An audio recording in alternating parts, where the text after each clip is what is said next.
Welcome po, Pastora. Thank you. Hallelujah. Thank you, Sister Edna. Praise the Lord. Magandang umaga sa inyo dyan, lahat sa Asia, and magandang gabi din sa amin dito sa North America. Wow, full house. Praise the Lord. Praise the Lord. And tayo ay nagpapasalamat sa Panginoon dahil tayo pa ay buhay. Still na, we are still alive. Alam ba ninyo na ang hope is patay na? And we praise God kasi we are still alive. Nabubuhay pa rin tayo. We are still. And then, nagpapasalamat tayo dahil binigyan na tayo ulit ng pagkakataon para makinig at mag-aral sa salita ng Panginoon dahil ang salita ng Panginoon is yan ang food ng ating mga espiritu at kaluluwa. And praise God. Before we go, can we just bow down for a short prayer, Lord? We come to you and honor you. We give you the highest praise, O God. We thank you, Lord, even for this wonderful time, O God, that we will come and listen to your word. We thank you, Holy Spirit, for our teacher. We thank you, Lord, for every ears and hearts that are ready to listen to your word, O God. And, O Lord, we thank you, Jesus, for you are going to speak to each one of us, O God, and we will receive your message this morning, O God. We give you the highest praise, O Lord. Thank you, Lord, in Jesus' name. Amen. Hallelujah. Okay. So, ang ating topic ngayon is ang langit at impyerno ay totoo. So, our text is matatagpuan sa Luke chapter 16, verse 19 to 31. Yan ang main text natin. Doon natin i-focus ang ating aral ngayon.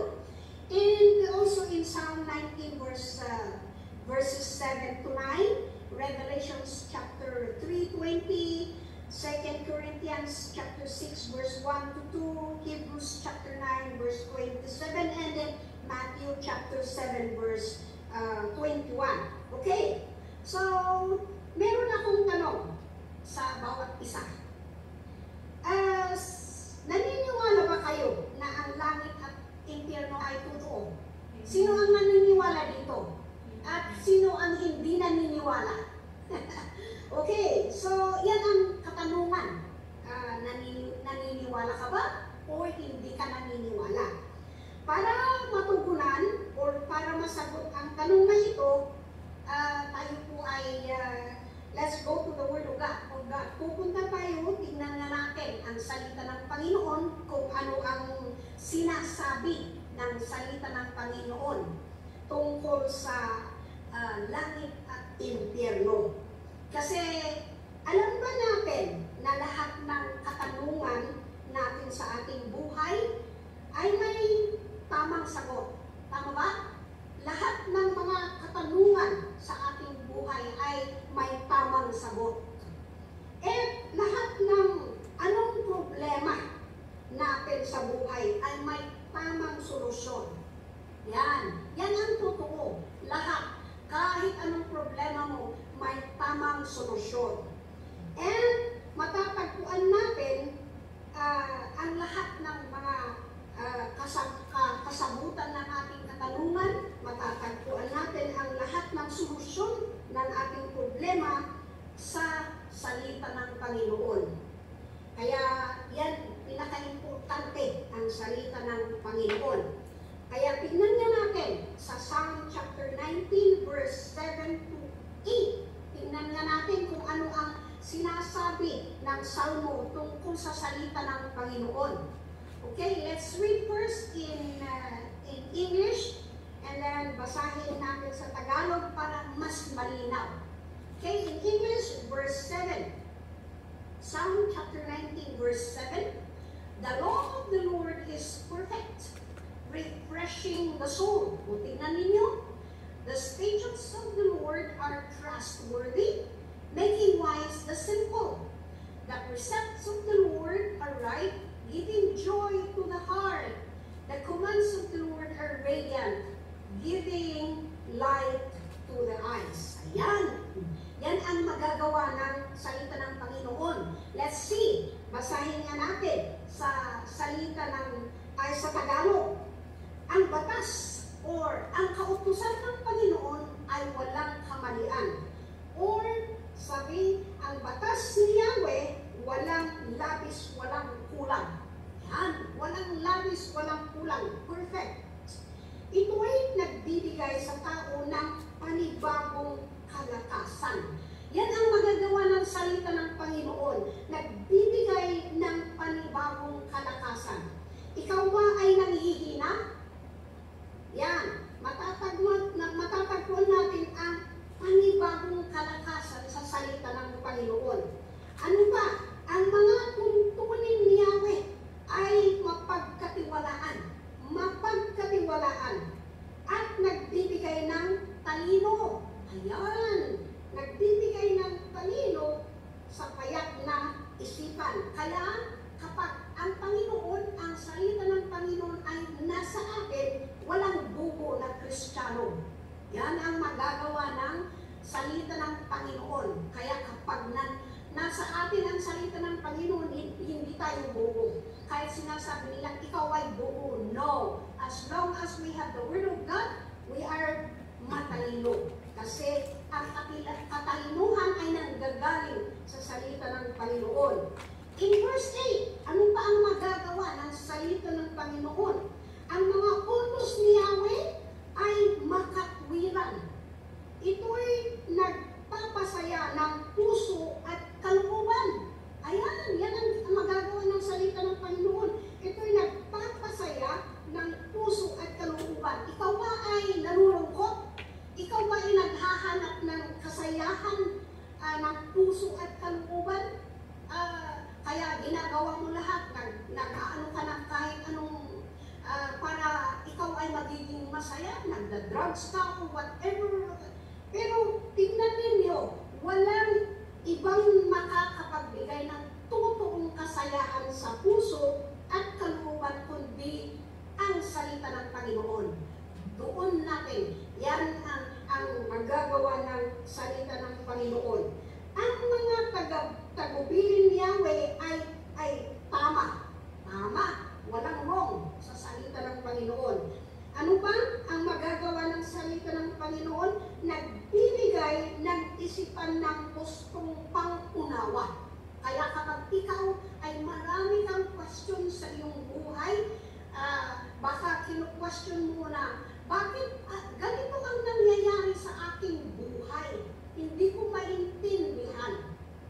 Pero, alam mo, kapag puntahan mo ang salita ng Panginoon, talaga binibigay niya ang pang-unawa. Mauunawaan mo kung bakit ang mga nangyayari sa buhay mo ay nangyayari dahil may magandang plano ng Panginoon. At kapag naintindihan natin yan, wala kahit anong problema ang darating sa ating buhay, sabihin natin, thank you Lord, at naiintindihan ko bakit nangyayari ito sa aking buhay. Amen?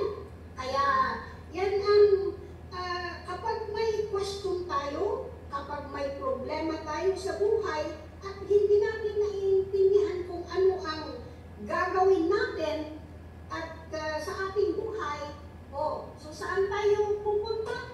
Pupunta tayo sa salita ng Panginoon. Dahil yan ang salita ng Panginoon, yan ang mag-guide sa atin. Yan ang magagawa ng salita ng Panginoon. Kaya kailangan mahalin natin ang salita ng Panginoon. Kailangan magkaroon tayo ng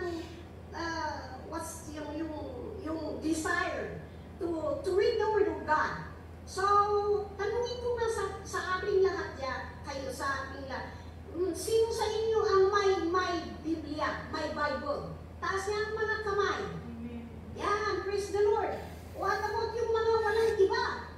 Kailangan magkaroon kayo ng Biblia kasi nakita natin kapag may problema ka,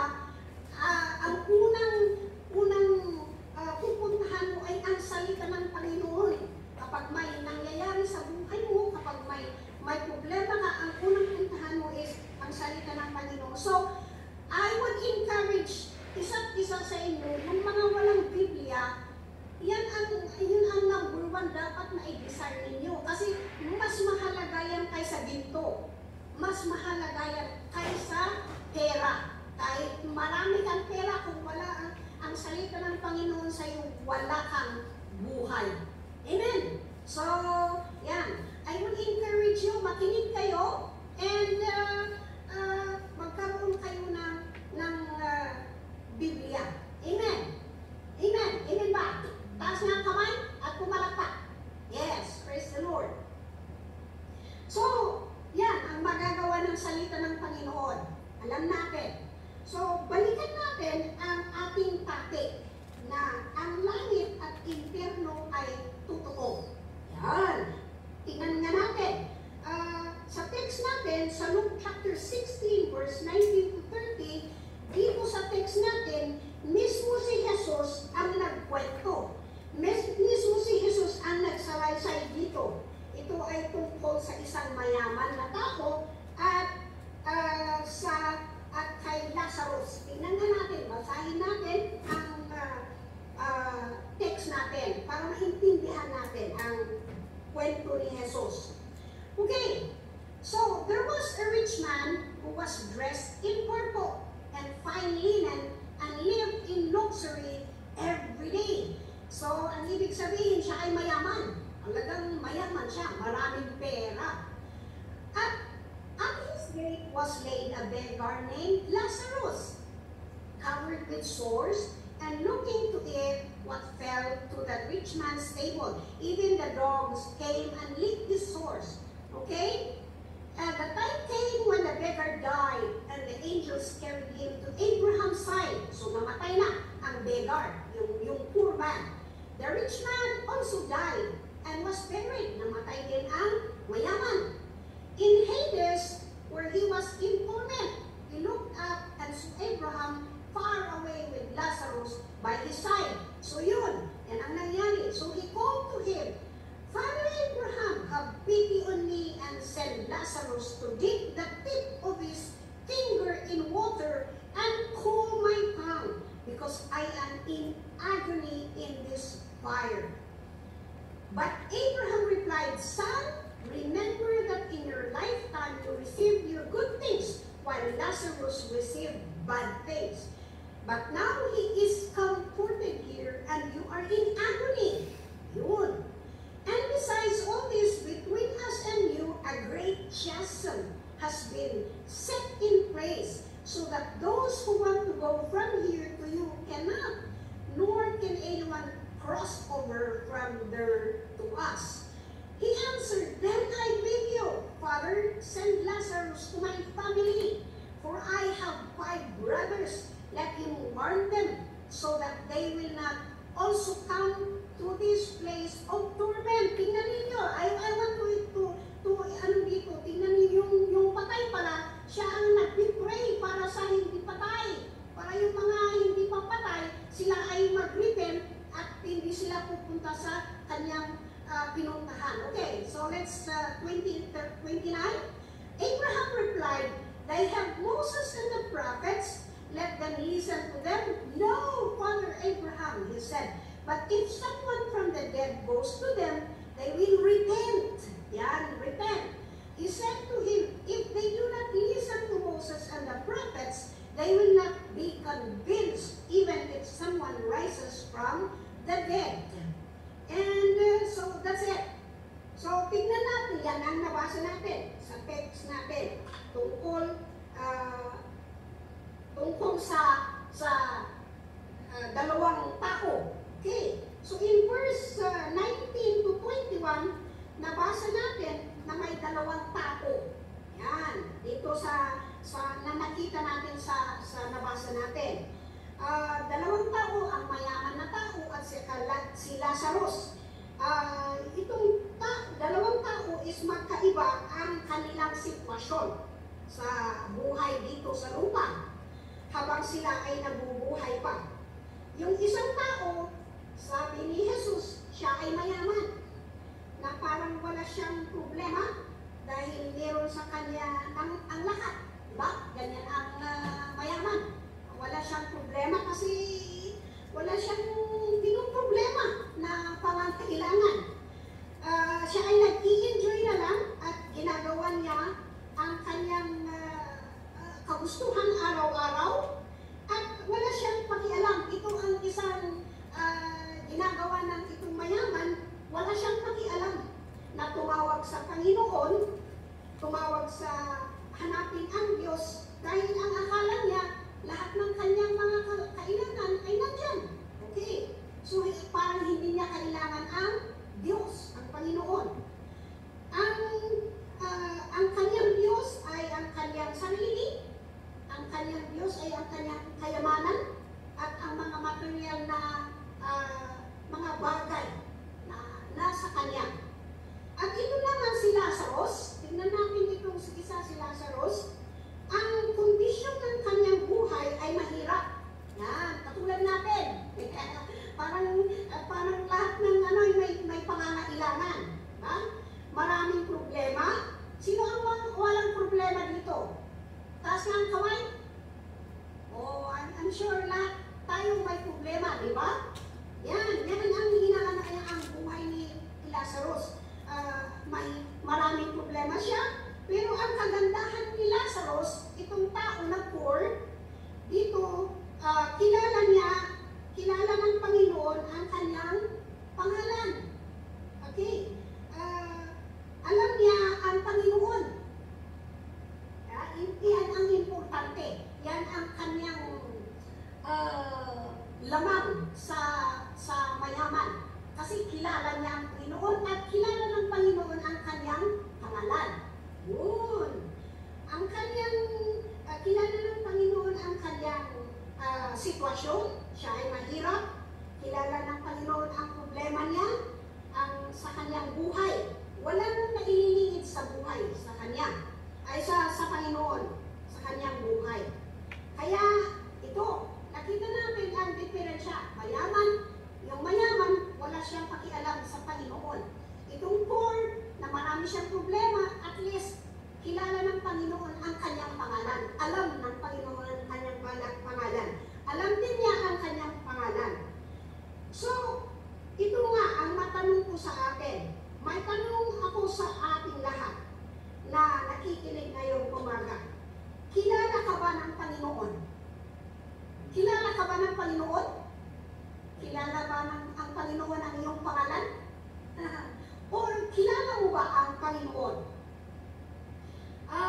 Dahil kapag hindi ka kilala ng Panginoon at hindi mo kilala ang Panginoon, dahil kailangan na isigurado mo na makilala ka ng Panginoon. Magpakilala ka sa Panginoon. Kasi ang Panginoon nagpapakilala sa iyo ngayon din. Habang nakikinig ka sa salita ng Panginoon, pinapakilala niya ang kanyang sarili sa iyo. Kaya kapag may tahinga ka, nakikinig ka, talagang huwag mo nang palampasin ito. Kasi dito talaga nagpapakilala ang Panginoon. So, ngayon din, kailangan isigurado mo na makilala ka ng Panginoon at willing ka na makilala ka ng Panginoon at makilala mo ang Panginoon. Isigurado mo na maisulat ng Panginoon ang inyong pangalan sa libro ng buhay. Kasi alam ba ninyo sa langit, sa trono ng Panginoon, meron siyang libro na kanyang sinusulat ang mga pangalan ng mga nagpapakilala sa kanya, yung mga willing na nagsasabi, "Yes, Lord, I accept you as my Lord and Savior." At sinusulat niya ang pangalan ng mga nagpapakilala at mga gumagawa sa kanyang mga kagustuhan. Yan. So, kailangan, bago matapos itong problema, yung Bible study natin, kapag hindi ka sigurado na isulat ang pangalan mo, sigurado mo. Okay? So, yan. Kasi, basahin nga natin ang sabi niya sa Revelations chapter 20, verse 15. Tingnan nga natin ang sabi niya sa Revelations chapter 20, verse 15. Okay? Okay.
So, yan ang dapat gawin natin. So, balik tayo sa ating text, Luke 16 verse 19 to 31. Tignan natin ang verse 22. Tuloy natin ang basay. Itignan na natin ang verse 22 sa ating text. Okay. The time came, verse 22, the time came when Lazarus died. Okay. Here. Luke chapter 16, verses 22. Okay. Here. The time came when the beggar died and the angels carried him to Abraham's side. The rich man also died and was buried. In Hades, where he was in torment, he looked up and saw Abraham far away with Lazarus by his side. So yan, at the time came when Lazarus died and the angels carried him, yung mga anghel, yan, dinala niya ang kaluluwa ni Lazarus sa Abraham's side, where Abraham is, sa lugar na walang paghihirap, wala na ng paghihirap, lugar na may kaginhawaan. Yun, doon napunta si Lazarus. Dahil ang kanyang pangalan is nakasulat sa libro ng buhay. Ang nangyari naman sa rich man, nung namatay ang rich man, also died, siya ay namatay. And what happened is that he looked up and he was in hell. Okay, so the rich man also died and was buried. Baka inilibing siya, baka binigyan pa ng marangal na libing. Pero ang pinuntahan ng kanyang kaluluwa is sa hell na may paghihirap na apoy. Dito sa verse 22, itong dalawang tao na magkaiba ang kanilang sitwasyon sa buhay, dito sa lupa, both of them namatay. Sabi ko nga, both of them. Kaya, ang pupuntahan lahat ng mga tao is, tayo ay mamatay. Walang magiging bato dito sa lupa. Okay? So, both, lahat ay mamatay. Si Lazarus ay namatay, kahit anong sitwasyon mo, ikaw ay poor, ikaw ay mayaman, there is a time wherein tayo ay mamatay. So sabi niya sa Hebrews chapter 9 verse 27, Hebrews chapter 9 verse 27, just as people are destined to die once and after that to face judgment. Yan. So Tagalog, sabi niya sa Tagalog, itinagda sa mga tao na minsan lamang mamatay at pagkatapos ay panghuhukom. Yan ang magagawa. Ang ang tao, mamamatay siya once, pero the next na mangyayari is panghuhukom ng Diyos, judgment. Yan. So,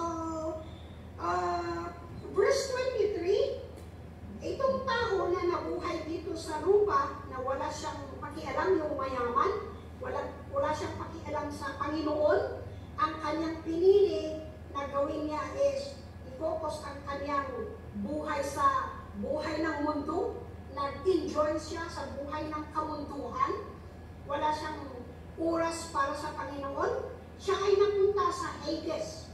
Hades is, ang description dito sa Hades is grabing paghihirap dahil sa apoy. So, yan ang nangyari. So, in verse 25 ng ating text, alam ba natin na ikaw at ako, so ito ang tandaan natin, yan ang nangyari sa dalawang tao, yung mayaman at saka si Lazarus na poor, na ano. In verse 21, alam ba natin na ikaw at ako ang pipili ng ating pupuntahan habang tayo ay buhay pa? Yan ang important. Dapat you have to listen to this one, is ang pagpili natin sa pupuntahan natin after na tayo ay mamatay, whether ikaw ay pupunta sa langit o sa impyerno o sa Hades, is dito tayo sa while we are still living, habang tayo ay nabubuhay dito sa mundo, dito tayo pipili. Kasi kapag namatay tayo, wala na tayong hindi na tayo makapagpili. It's too late. Late na kapag tayo ay namatay. So, ngayon, habang tayo ay may buhay pa, habang tayo ay may hininga, dapat pipiliin natin. Ano ang pipiliin mo? Pipiliin mo ba ang pupunta sa Hades na pinuntahan ng mayaman na may apoy, na paghihirap sa apoy, o pipiliin mo ang katulad ng pinili ni Lazarus na pumunta sa kung saan si Abraham ay nandyan na wala nang paghihirap na. Okay, so kasi ang pagsisisi, may kasabihan na ang pagsisisi ay uli na ang pagsisisi. Okay? So dapat hindi natin pahintulutan na ang ating pagsisisi ay huli. Katulad ng mayaman na yan. Okay? So, yan ang okay. So, yan ang gagawin natin. Let's choose. Let's make a choice this time habang tayo ay nabubuhay, habang tayo ay may hininga. Kasi it's too late kapag tayo ay patay na. We cannot choose anymore whether we pupunta tayo sa langit o sa impyerno. So, nakita natin, totoo pala sa ating binasa sa salita ng Panginoon, totoo pala na may langit at impyerno. Yan. So, itong yung katanungan natin kanina is totoo pala, may langit at impyerno. So, yan. Let's read as we close in 2 Corinthians chapter 6 verse 1 to 2. 2 Corinthians chapter 6 verse 1 to 2. Okay, so ito ang sabi ni Paul. Ito yung his plea, yung kanyang inaano sa mga taong mga nakikinig sa kanya, at we are included in here. Ikaw at ako, itong sulat ni Paul is para sa atin. Ang sabi niya, as God's co-workers, we urge you not to receive God's grace in vain, for He says, in the time of my favor, I heard you, and in the day of salvation, I helped you. I tell you, now is the time of God's favor. Now is the time of salvation. Sa Tagalog, bilang mga katuwang sa gawain ng Diyos, nakikiusap yan. Nakikiusap kami sa inyo na huwag ninyong baliwalain ang biyaya ng Diyos na inyong natanggap. Sapagkat sinabi ng Diyos, dininig kita sa tamang panahon at tinulungan kita sa araw ng kaligtasan, kaya makinig kayo. Ngayon na ang tamang panahon, okay? Ngayon na ang tamang panahon at yan. Ngayon na ang tamang panahon at biyaya ng Panginoon. Ngayon na ang araw ng kaligtasan. So dito sa 2 Corinthians chapter 6 verse 1 to 2, ang sabi ng Panginoon is, ngayon na. Today is the day of salvation. Huwag mo na natin ipabukas pa. Kapag ikaw ay hindi mo pa natanggap ang Panginoon, ngayon na, kapag nakikinig ka sa salita ng Panginoon, nakikiusap ang Panginoon sa iyo. Sabi niya, ibigay mo na ang inyong buhay sa Panginoon. Ang sabi niya, magsisi ka, mag-repent ka, at tanggapin mo ang Panginoon bilang siya ang tagapagligtas mo, siya ang yung Lord mo, yung nag-Lord sa inyo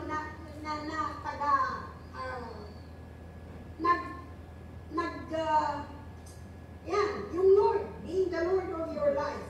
At ngayon na ang panahon. So, kapag ikaw rin ay tinanggap mo ang Panginoon, dapat ang gawin natin, huwag nating huminto dyan. Ang sabi ng Panginoon is magpatuloy tayo, gawin natin ang kalooban ng Panginoon. Dahil sa last verse natin, sa Matthew chapter 7:21, this is our last verse, ang sabi niya, kapag tinanggap natin ang Panginoon, ito ang gawin natin. Not everyone who says to me, Lord, Lord, will enter the kingdom of heaven, but only the one who does the will of my Father who is in heaven. Yan ang sabi niya, but only sino ang papasok sa heaven? Sino ang papasok sa langit?